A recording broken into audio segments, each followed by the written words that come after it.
mo ṣalábàápàdé fídíò kílípù yìí lára àwọn tó ń bá Naira Marley ṣiṣẹ́ tí ó ń accuse Naira Marley àti Zenoleesky pé wọ́n fẹ́ pa òun nǹkan kan. Mo fẹ́ jẹ́ kẹ́yìn náà wò kó tó di pé màá sọ̀rọ̀ lé lórí.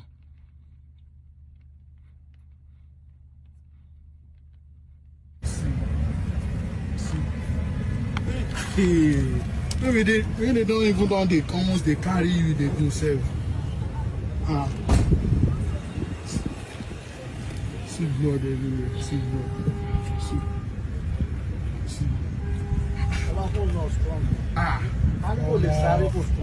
Now God say make you. No, there's Sabina.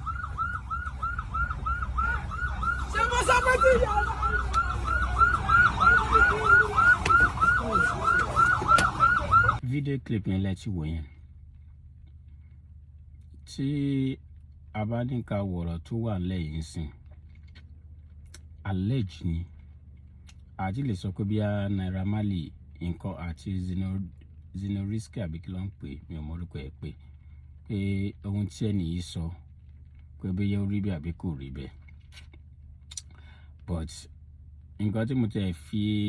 fẹ́ sọ̀rọ̀ lé lórí ni pé mo ti rí àwọn èèyàn sìn tí wọ́n ti ń bẹ̀rẹ̀ sí ń drag tó ti ń bẹ̀rẹ̀ sí ń bára wọn jà online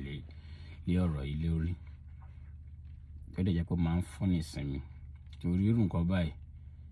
mi ò mọ reason why táwọn èèyàn fi máa bára wọn jà lé lórí. Ìdí ni wípé àti Naira Marley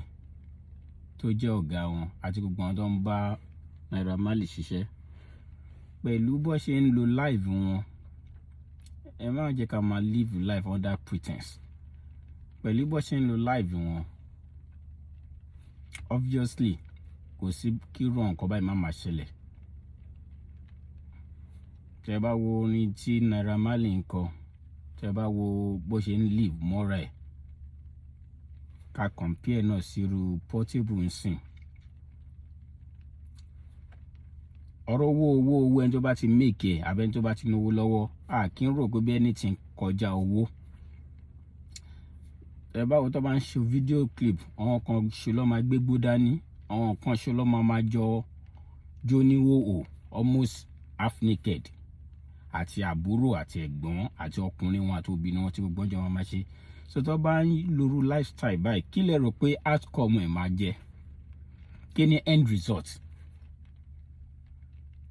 So ẹni tó bá jáde ń sìn tẹ́ bẹ̀rẹ̀ sí fẹ́ máa bára yín jà online nítorí àwọn irú àwọn ẹni báyìí, ó jẹ́ pé excuse me, mi ò mọ̀ nǹkan tí mo fẹ́ sọ sí, nítorí ó ní ọmọ tó bá mu ṣì ń jẹ ó yẹ kó mọ ìpín ojú ẹ̀ yọ. Ẹni tó bá ti ń lọ wọn live báyìí, ó yẹ kéèyàn mọ end result. Ilé ìwé ń ṣe pé I don't know, àwọn end result kan wà torí ẹ padà bí a bá ọ̀rọ̀ ìyàwó ni, ẹ padà gba ìyàwó ara yín, ẹ padà gba girlfriend ara yín, ẹ padà betray ara yín lórí owó. Tí Mohbad ò tí kúrò ńlẹ̀, tẹ́ni tí tún kúrò torí manners dà. Téèyàn bá ń sọ ọ̀rọ̀ yẹn nígbà tí wọ́n ń reign, ọ̀gọ̀rọ̀ wọn tó jẹ́ fans àbí àwa ara wa náà la máa bẹ̀rẹ̀ sí búra wa, bára wa jà, pera wa lórúkọ oríṣiríṣi. Èèyàn lè gbádùn ayé rẹ̀, but nǹkan kan wà tó ń pè ní value téèyàn gbọ́dọ̀ jẹ́ kó sọnù kúrò lára yàn. Tá a bá ń sọ̀rọ̀ sí àwọn Gen Z, tá a bá ti rẹ́ni tó ń sọ̀rọ̀ tó wà polite, tó ń rántí ọmọ ẹni tó ń ṣe, àwọn èèyàn tó jẹ́ so-called Gen Z àbí even àgbàlagbà mi wọn ò fẹ́ gbọ́. Wọ́n lè dínà pé mi ò lè wá para mi ò mú fẹ́ enjoy life mi, wàhálà ti pọ̀ jù. I decided a wà tó jẹ́ pé mi ò mọ mi ṣe fẹ́ sọ, kò sáṣà ti ṣe, kò sí moral, kò sí ẹni tó kàn fẹ́ corrupt kọ́ mọ̀ọ́mọ̀ rí situation tó ń ṣẹlẹ̀ ní Africa àbí Nigeria sá sí. So mo fẹ́ bẹ̀ àwọn èèyàn tó ń sọ̀rọ̀ sí irú nǹkan báyìí, ẹ jẹ́ ká wà careful. Wọ́n ní Yorùbá bọ̀ wọ́n ní pé a kì í sọ fún ọmọdé kó má dẹ́tẹ̀, tó bá ti lè dánú gbé ẹ̀gbẹ́ ni ẹni tó bá ń hùwà báyìí every ìwà tá a bá wù láyè there's consequences for it. Mi ò support nǹkan kan náà méjèèjì àbí ní gbogbo kinní wọn yẹn torí ẹni wà tí Portable náà ti bẹ̀rẹ̀ tiẹ̀ ń sìn àwọn èèyàn ní sọ sí wọn ò ní pè sákìyèsí òun náà ò ní pè rẹ̀ sákìyèsí tó bá di lọ́la a máa di pé kinní kan ṣe gbogbo ẹ̀kọ́ lówó náà kò gbọ́dọ̀ jẹ́ nítorí pé à ń wowó tàwa sọ mọ́ra nù ká sọ ìjọmọlúàbí nù àgbà máa padà kànyàn ní àgbàtà ló kàn ẹni tóun bá ń lé èèyàn máa padà dàgbà ń jẹ́ ọ̀kan kò ń ṣe pé èèyàn ò lè gbádùn ayé rẹ̀ kí wọ́n dẹ̀ tún wà kéèyàn jọmọlúàbí èèyàn lè gbádùn ayé rẹ̀ tó bá jẹ́ pé nítorí ọ̀rọ̀ pé ká mọtí ká bára wa lò pọ̀ ká ṣe fàájì èèyàn lè ṣe gbogbo àwọn kinní yìí náà. Fún example tí máa ń sábà sọ tẹ́ bá wo orílẹ̀-èdè India population wọn ju gbogbo Africa lọ pé ká kó gbogbo Africa pọ̀ which is they are almost as at last time tí mo check population ṣe bí 1.4 billion so mi ò rò pé gbogbo Africa ó tó bẹ́ẹ̀ torí giant of Africa tó jẹ́ èrò ẹni tó pọ̀ jù gan 200 million plus láwà so gbogbo Africa tá a bá kó gbogbo èrò Africa pọ̀ country kan tó tún jẹ́ pé Bangladesh ó tún pín o country kan àwọn country tún yanu wọn o India wọn ju gbogbo Africa lọ kí mo fi wọ́n ṣe example ni wípé it means pé láti produce láti bó ṣe pín directly or indirectly it means wọ́n kúndùn ìbálòpọ̀ torí èèyàn lè dédé pọ̀ má ṣe pé àbí kò ṣáàṣì ti bá ifẹ́ bímọ láyé pé èèyàn bára èèyàn lò pọ̀ wọ́n kúndùn ìbálòpọ̀ the same thing to China àwọn náà pọ̀ ju gbogbo Africa lọ so tàbá wá sọ̀rọ̀ yìí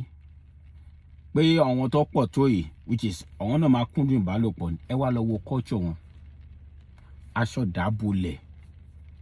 ẹ lè rí wọn lórí social media yìí ẹ lè rí ọ̀rọ̀ almost half naked ọ̀rọ̀ ìbálòpọ̀ ọ̀rọ̀ gbogbo nǹkan báyìí tó jẹ́ pé òun làwa gbé sórí tó jẹ́ pé òun ni títí wa ní gbogbo nǹkan tá a bá fẹ́ ṣe àbí pé nítorí a fẹ́ lo fàájì àwọn ọmọ wọn best doctor ọ̀dọ̀ àwọn oníjàlẹ̀ ti máa rí sí wọ́n dé pọ̀ which is àwọn náà ń ṣe ìfàájì àwọn náà ń ṣe ìbálòpọ̀ báwa náà ṣe ń ṣe so èèyàn lè gbádùn ayé rẹ̀ but ká ṣe ní ibi tá a máa gbẹ́sẹ̀lẹ̀ tó jẹ́ culture wa tó jẹ́ nǹkan tó yẹ kó mọ̀ wá nígbà wọn Gen Z so-called Gen Z àbí pé wọ́n fẹ́ gbádùn ayé ọ̀dọ́sìn tẹ́gbẹ́ tí wọ́n bá lọ sọ̀rọ̀ sí lásán báyọ̀ máa búyàn àbí èèyàn gan mọ ibi tára èèyàn kù sí gbogbo fàájì tá à ń ṣe kò tí tó quarter tọ́hún bàbá wa ṣe torí láyé àtijọ́ ọkùnrin kan ní over 40 wives 20 30 10 5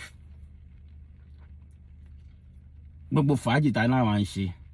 kò tí tó tiwọn but bẹ́ẹ̀ náà àwọn ìyá wa náà ẹni tó bímọ rẹpẹtẹ wà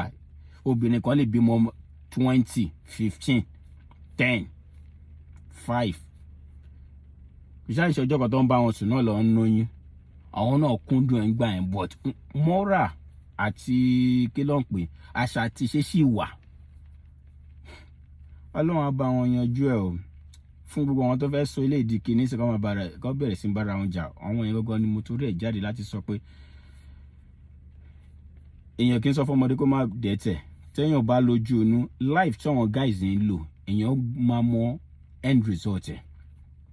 èèyàn máa mọ ibi tó máa padà end sí so ẹ jọ àmọ́ èèyàn ò wá mìíní náà wípé bóyá nítorí ìwà wọn kéèyàn má wá ṣe ohun tó tọ́ àrò àwọn ọlọ́pàá Nàìjíríà ẹ jọ ẹ bá wa investigate matter yìí a ní láti stop láti máa oppress ara wa èyí ò ń ṣe nǹkan tó dá láwùjọ rárá gbogbo a fẹ́ náwó sìn not because I really fẹ́ owó yẹn àbí I value it it's just to oppress one another pé ní ipò láwùjọ wa ẹ jẹ́ bá wa ṣe ẹ bá wa investigate ẹ ṣe gan.